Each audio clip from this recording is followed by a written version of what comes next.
Hello guys, welcome to watch together. Alien Romulus directed by Fede Alvarez. నేను ఈ alien ఫ్రాంచైజ్కి పెద్ద fan అయితే కాదు. బట్ ఈ movie director Fede Alvarez previous films Don't Breathe, Evil Dead 2013, the Girl in the Spider's Web movies నాకు చాలా బాగా నచ్చాయి. So I'm a fan of this director. ఈ ఫిల్మ్ కూడా అదే ఎక్స్పెక్టేషన్స్తో వెళ్ళా. బట్ ఆ ఎక్స్పెక్టేషన్ రీచ్ అయిందా లేదా అని డిస్కస్ చేసే ముందు, ఏలియన్ ఫ్రాంచైజ్లో ఇప్పటివరకు స్పిన్ ఆఫ్స్తో కలిపి ఆల్మోస్ట్ 9 మూవీస్ వరకు రిలీజ్ అయ్యాయి. బట్ 'ఏలియన్ రామిలస్' చూడాలంటే 1979లో వచ్చిన ఫస్ట్ ఫిల్మ్ 'ఏలియన్' ఒకటి చూస్తే చాలు. బేసిక్ సెటప్ తెలుస్తుంది. నా ఒపీనియన్‌లో అయితే అది కూడా చూడాల్సిన అవసరం లేదు. బ్లైండ్‌గా వెళ్తే ఇంకొంచెం ఎక్కువ సర్ప్రైజింగ్‌గా ఉంటుంది. But throughout the movie fan service moments అయితే ఉంటాయి. ప్రీవియస్ పార్ట్స్ చూసిన వాళ్ళు ఈ ఫ్రాంచైజ్‌కి ఫ్యాన్స్ అయితే ఇంకొంచెం ఎక్కువగా ఎంజాయ్ చేస్తారు. ఎనీవే, ఈ రివ్యూ అయితే completely non spoiler, so watch till the end. ఈ మూవీ ఫ్యూచర్‌లో 2142 ఇయర్‌లో జరుగుతూ ఉంటుంది. హ్యూమన్స్ అందరూ డిఫరెంట్ కైండ్స్ ఆఫ్ ప్లానెట్స్‌లో సెటిల్ అయిపోయి ఉంటారు. స్పేస్ ట్రావెల్, మైగ్రేషన్ అనేది ఒక కామన్ థింగ్ అయినప్పటికీ, బట్ అది రిచ్ పీపుల్‌కి మాత్రమే అవైలబుల్‌గా ఉంటుంది. ఇలాంటి ఒక సిట్యుయేషన్‌లో ఒక గ్రూప్ ఆఫ్ ఫ్రెండ్స్ ఒక అబాండెన్డ్ స్పేస్ షిప్‌లో ఉన్న టెక్ ఎక్విప్‌మెంట్‌ని రికవర్ చేసుకొని, ఆ ప్లానెట్ నుండి ఎస్కేప్ అవ్వాలని డిసైడ్ అవుతారు. అన్‌ఫార్చునేట్‌లీ ఆ స్పేస్ షిప్‌లో ఉన్న టెర్రిఫైయింగ్ ఏలియన్స్‌ని వాళ్ళు ఫేస్ చేయాల్సి వస్తుంది. ఆ ఏలియన్ అటాక్స్ నుండి ఆ గ్రూప్ సర్వైవ్ అవుతుందా లేదా, ఇదే ప్లాట్ లైన్. నేనైతే ఈ మూవీని టు అన్ ఎక్స్‌టెంట్ బాగా ఎంజాయ్ చేశా. త్రూ ఔట్ ద మూవీ మనకు ఎక్కడ బోరింగ్‌గా అనిపించదు.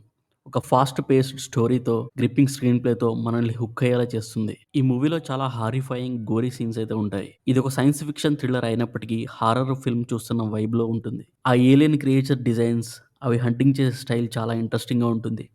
ఎట్ ద సేమ్ టైమ్ అవి చూడడానికి చాలా డిస్‌గస్టింగ్‌గా, అంటే కొంచెం అన్‌కంఫర్టబుల్‌గా అయితే ఉంటాయి. చాలా వరకు ఆ ఏలియన్ అటాకింగ్ సీన్స్ మనకు కంప్లీట్‌గా చూపించరు. ఎందుకంటే ఈ Alien franchise movie rights Disney production హౌస్‌వి అవ్వడం వల్ల, వాళ్ళ సెన్సార్ కండిషన్స్ వల్ల ఎడిట్ చేశారని డైరెక్టర్ కూడా ఒక ఇంటర్వ్యూలో చెప్పాడు. బట్ స్టిల్ ఈ మూవీలో చాలా గోరీ బాడీ హారర్ అయితే ఉంటుంది. మూవీలో స్కేరీ సీన్స్ అయితే పెద్దగా ఏమీ లేవు. లీడ్ క్యారెక్టర్స్‌లో పర్ఫార్మ్ చేసిన Cailee Spaeny major highlight. Remaining cast members కూడా పర్లేదు, బానే చేశారు. మెయిన్ లీడ్ యాక్టర్స్‌కే కాకుండా ఇంకో సైడ్ క్యారెక్టర్ కూడా ఇంపార్టెంట్ రోల్ ఉంటుంది. ఆ క్యారెక్టర్‌కి సర్ప్రైజింగ్‌లీ మంచి ఎలివేషన్ సీన్స్ అయితే ఉంటాయి. ఇంకా ఈ మూవీలో నాకు బాగా నచ్చింది బ్యాక్‌గ్రౌండ్ స్కోర్. యాక్షన్ సీక్వెన్సెస్‌లో ఆ మ్యూజిక్ ఎక్స్‌ట్రార్డినరీగా ఉంటుంది. సినిమాటోగ్రఫీ కూడా ఎక్సలెంట్. కొంచెం మూవీ డార్క్‌గా అనిపిస్తుంది, బట్ ఓకే. వీఎఫ్ఎక్స్, సీజీ కూడా బాగున్నాయి. బట్ క్లైమాక్స్‌లో అక్కడక్కడ గ్రాఫిక్స్ కొంచెం బెటర్‌గా ఉండాల్సింది. ఈ ఫిల్మ్‌లో నెగెటివ్స్ గురించి మాట్లాడితే, స్టోరీ చాలా సింపుల్‌గా ఉంటుంది. కొన్ని ఫ్యాన్ సర్వీస్ మూమెంట్స్ రెగ్యులర్ ఆడియన్స్‌ని అంతగా కనెక్ట్ చేయవు. స్టోరీలో కొన్ని ఇంపార్టెంట్ పాయింట్స్‌ని చాలా ఫాస్ట్‌గా చెప్పేస్తూ ఉంటారు.